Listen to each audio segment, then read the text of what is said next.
Borrego Springs is a small community that sits in this desert valley. It may not be much to look at in the downtown area, but there are 2,800 residents, customers, who require power.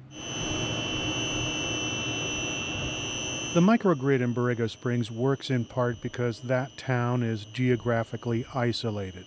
Hannon Eisenman works with San Diego Gas and Electric, and he says necessity made that system a reality. Borrego Springs is on the end of a 30-mile-long radial transmission line.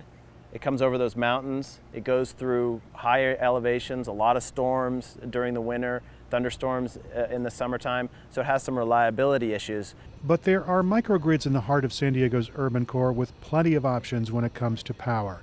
The University of California, San Diego uses a number of renewable power sources to satisfy the thirst for electricity on the school's sprawling campus. What we have here is a 2.8 megawatt fuel cell. Right here is the stacks of the fuel cell, 1.4 megawatts each. Facilities engineer John Dilliot says the university has invested heavily in power that's generated on the campus where it's used. The fuel cell, solar panels, and a cogeneration plant meet more than 90% of the campus's power demand. You need to be like a self-contained organization like us that has centralized our utilities. Dilliot says in some ways the campus microgrid is the result of money-saving decisions. The school was looking at opportunities to cut its power bill.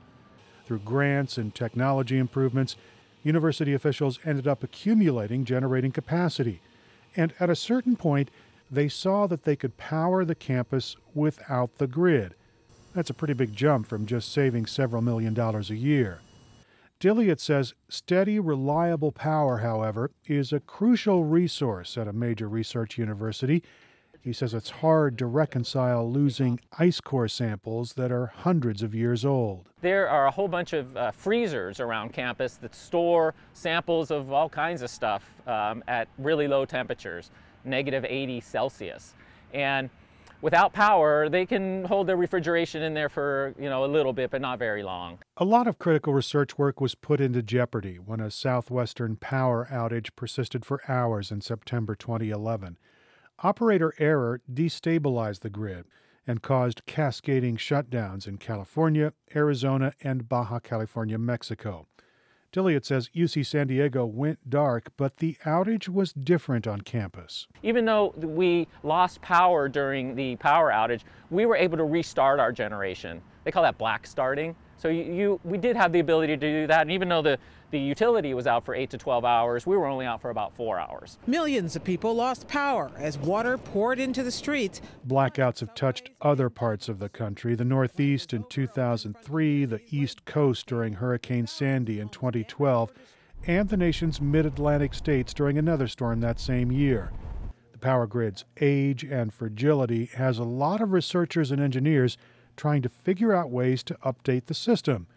Jeremy Del Real works at the Center for Sustainable Energy in San Diego. He says microgrids could be a bridge technology that helps. The microgrids can actually work with this antiquated system and alleviate some of that pressure and some of that stress that these renewables and these technologies alone would kind of put on the grid.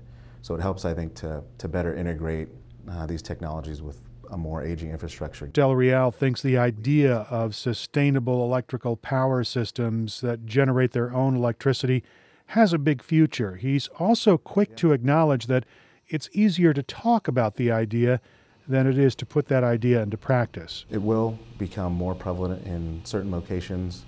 I think you'll see at the community level microgrids starting to develop as they kind of work through those barriers of both regulatory side and some of the economic barriers that kind of exist now. Del Real says utilities are another key hurdle. He says they'll have to adjust to a shifting landscape where power generation and control of power resources is in different hands.